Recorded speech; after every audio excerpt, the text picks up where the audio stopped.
Grow My Cleaning Company teaches owners of cleaning companies just like you how to grow your company, make more money, and finally take charge of your financial future and your life. This podcast is about automating and creating systems that give you time and money freedom so you can grow like crazy without losing control.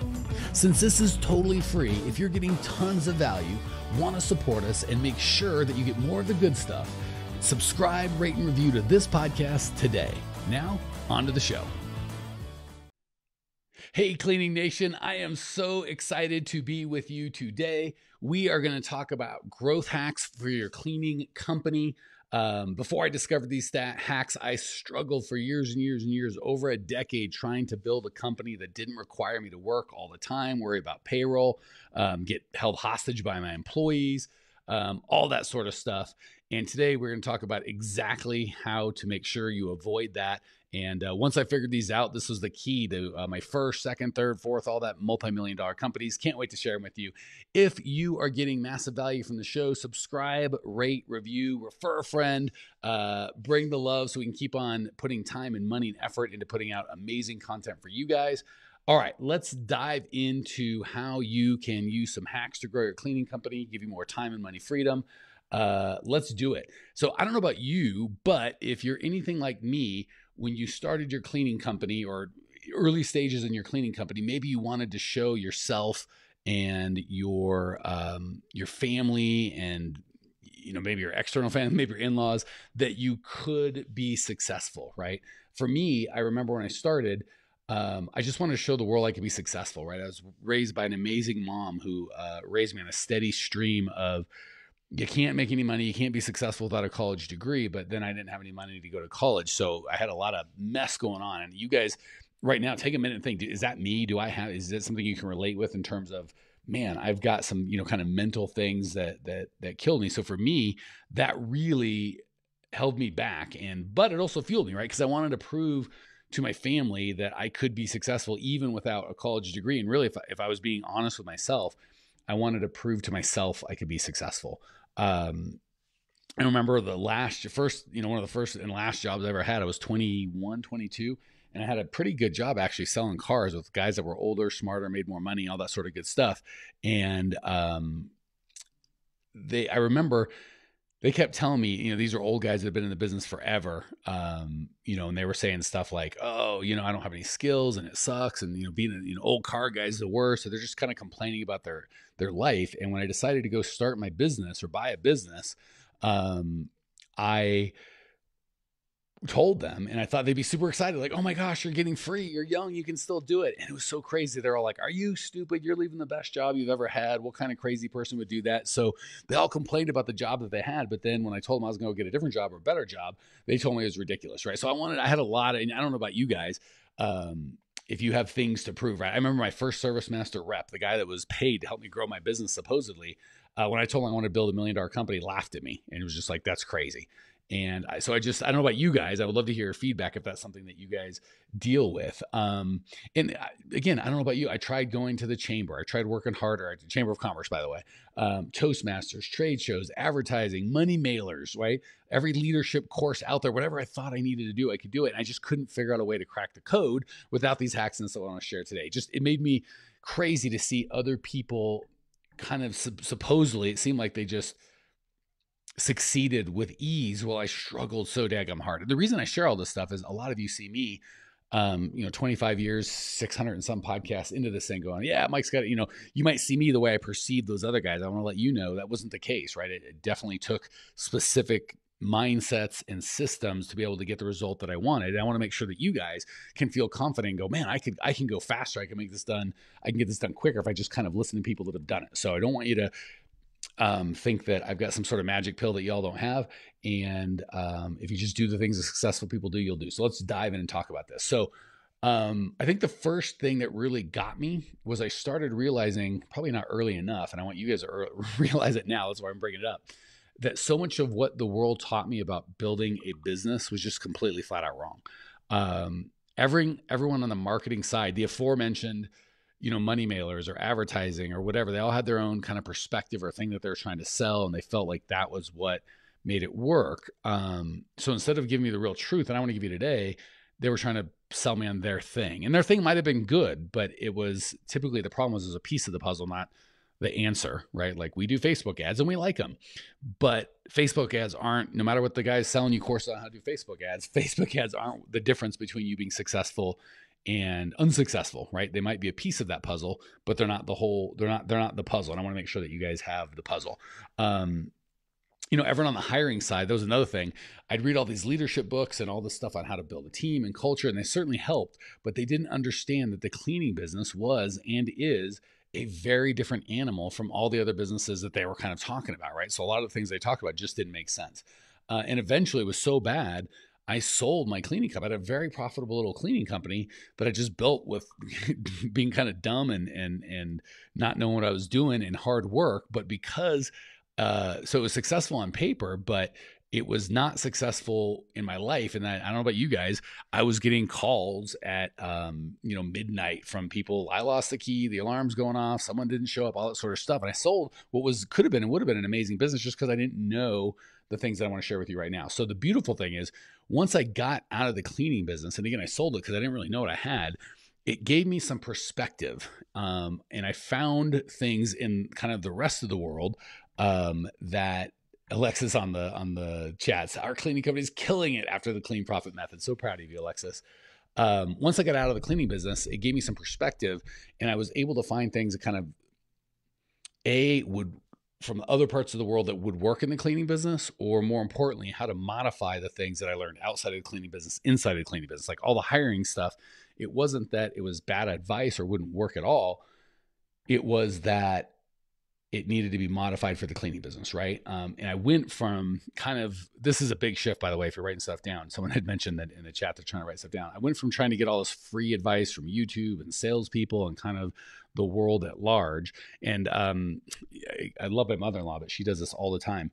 She'll ask me and my wife, Natalie, and her two brothers, and like everybody and anyone for advice, and then just kind of has this cobbled together thing. And any single piece of advice, any perspective someone might have given might have been right, but all of them together is a mess. And I feel like that's kind of what Google is, or YouTube. When we try and go on and we get 30 different perspectives giving us 30 different things, and we just run in circles, and it's frustrating because we don't get what we want. So I stopped doing that, and I started relying heavily and investing heavily in mentors that would actually show me what really worked. And I want to distill down to the best of my abilities, if you'll allow me to be your mentor for a minute, the things that I've learned and how they can make your life better. And really it turned into 3 kind of hacks that were the key to the whole thing. I'm going to call them the 3 A's of cleaning company awesome. So let's dive in. First, and this is a big one, and I wish I had more time or I could have a conversation with you, because when I just say it, a lot of people fight it, right? They don't think, I don't say they don't think it's going to work, but they don't want to do it. So first is always be hiring, right? Like for all of you old guys like me that watched that movie, was it Boiler Room with Alec Baldwin? ABC's always be closing. I don't know, they always need to be closing, but we always want to be hiring, and we do always want to be working on systems to get leads to come to us. So the biggest mistake I say owners of cleaning companies make, and you can let me know if this is you, is they have 2 hats that they wear, but they don't wear them at the same time. So when they first start, it's all about getting clients. If they're good, they're like hustle, hustle, hustle, get clients. And they do a bunch of work and it works to get clients.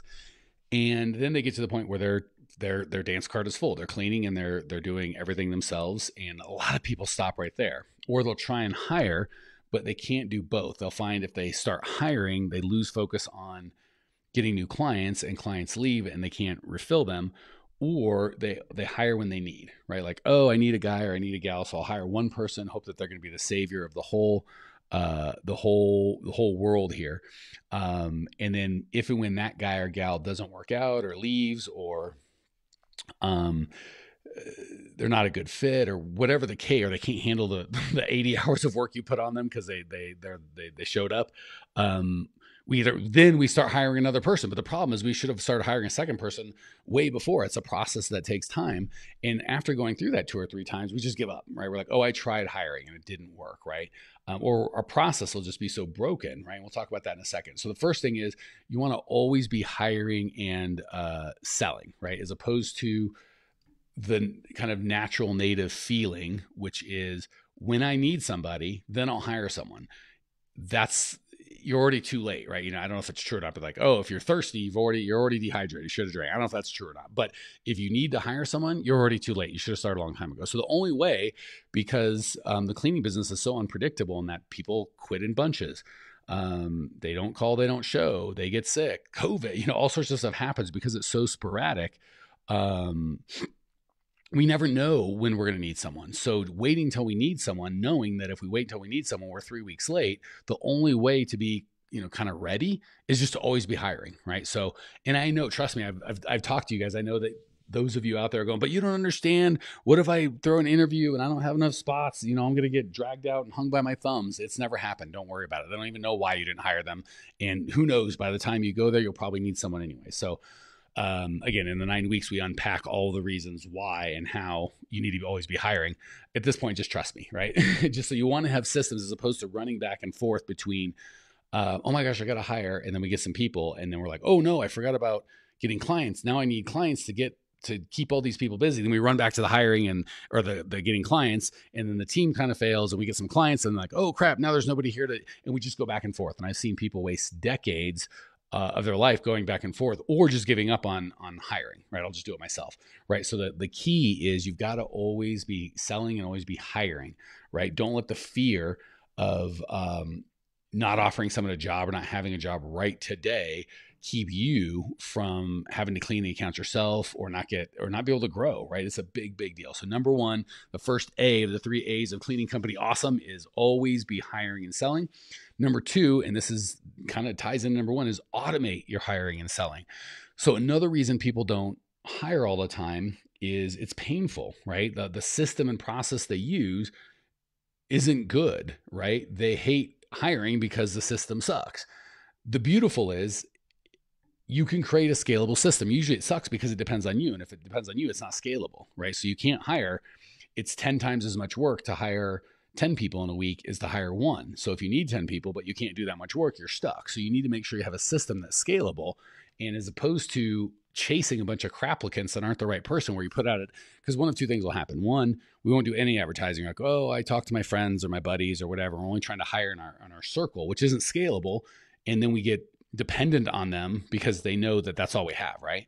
The flip side is we can put out an ad, and most of us can put out an ad, but we get 100 people and none of them or very few of them are the right people. So you need to have a system where you put out the right ad, attracting the right people, and that the system and the process sifts and sorts all these people as opposed to you having to do it personally, right? So when you've got a system that's always working, you move from chasing crap applicants to having them come to you and you being able to hire this however many people you need in the same time every week, as opposed to if I need 10 people, that's 100 hours a week. If I need one person, it's 10 hours a week, right? And we need it so they tie in. So we need to always be hiring and selling and always be and automate our hiring and selling, right? So that's happening as opposed to running back and forth where I stop doing this and I start doing that. We automate it. So the systems and processes are always in place.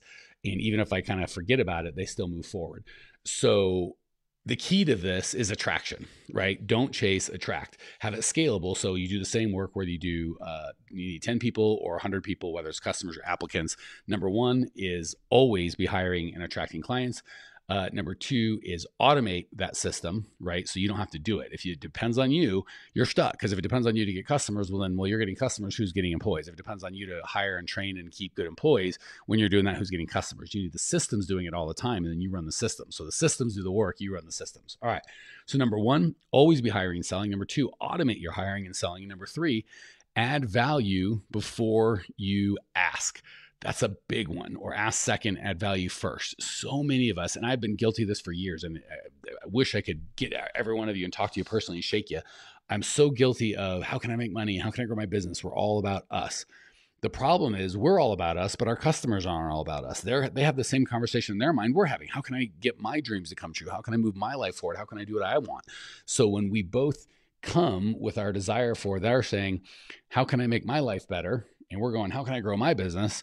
I don't know if you've ever been in a conversation with someone where you're just talking about what you want to talk about and they're not really listening, and they're just talking about what they want to talk about and you're not really listening. Everyone's so tied up in their own thing. No one's listening to the other person.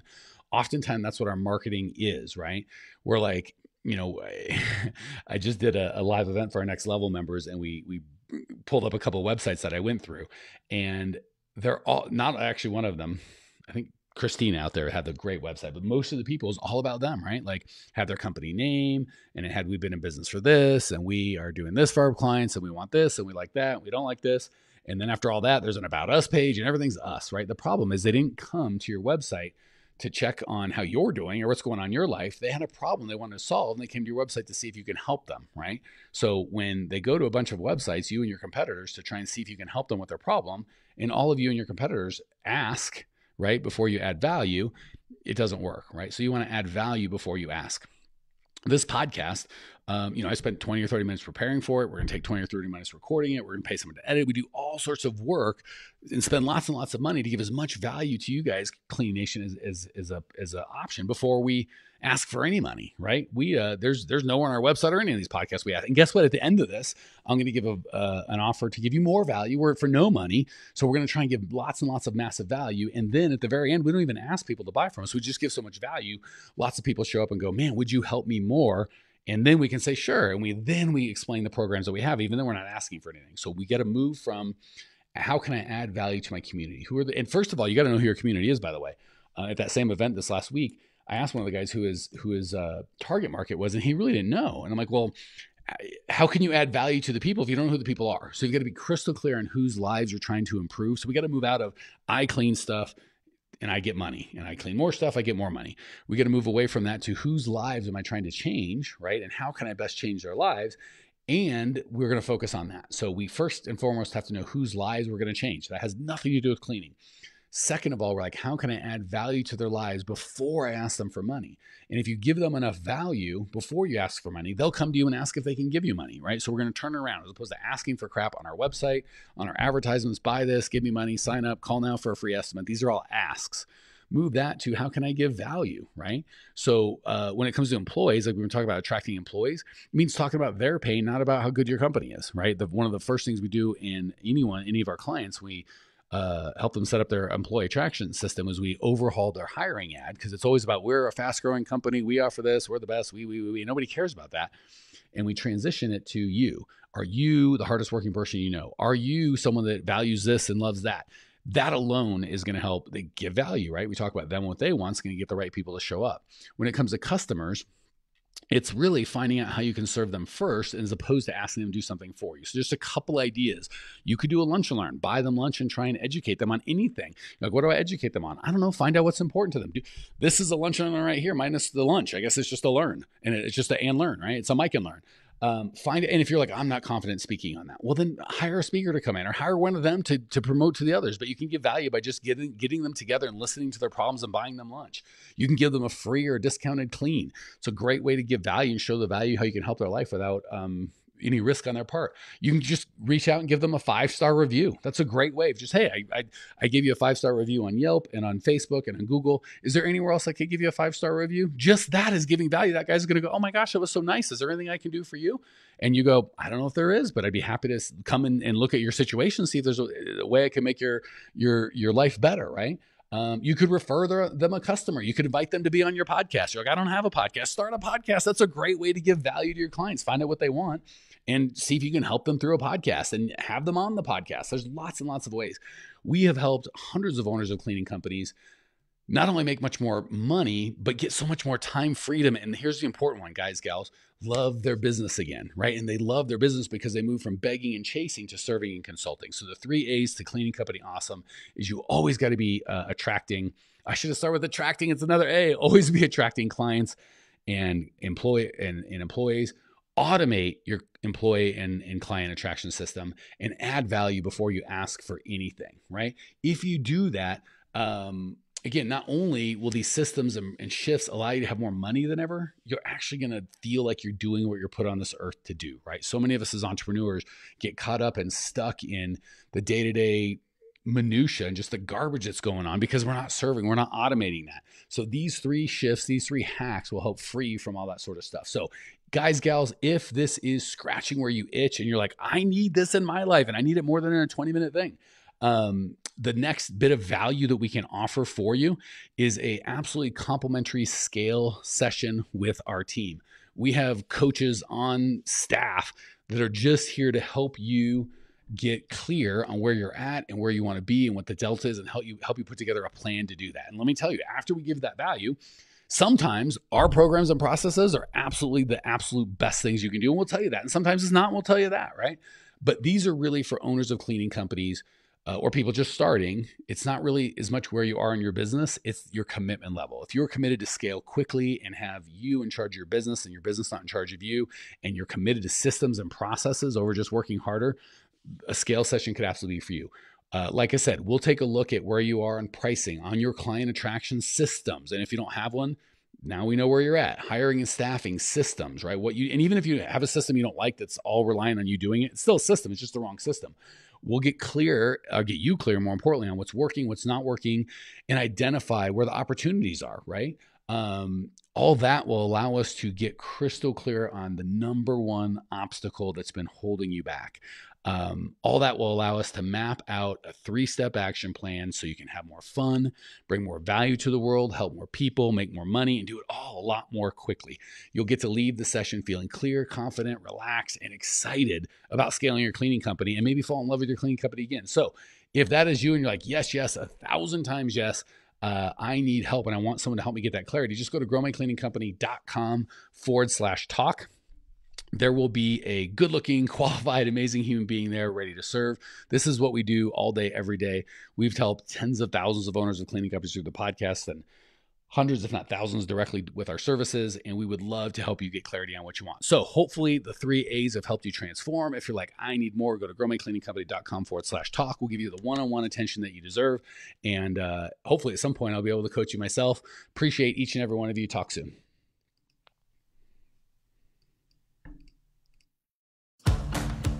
Thanks for tuning in to today's show. If you're fired up, ready to grow, and want to see if you have what it takes to work with us at Grow My Cleaning Company, here's what I want you to do right now. Go to growmycleaningcompany.com/talk. That's growmycleaningcompany.com/talk to book an appointment to speak with me personally. I'm going to jump on the phone with you to get you crystal clear on where you are now, where you want to be, and how to get you there. Don't walk around in the dark any longer. If you are serious about growing your cleaning company, it's time to finally get the systems in place that you need to grow. We've helped hundreds of owners of cleaning companies not only grow their business and their personal freedom, but give back to their community as well. If that's what you're looking for, head over to growmycleaningcompany.com/talk and book a time to talk with me personally. I can't wait to get to know you and your business.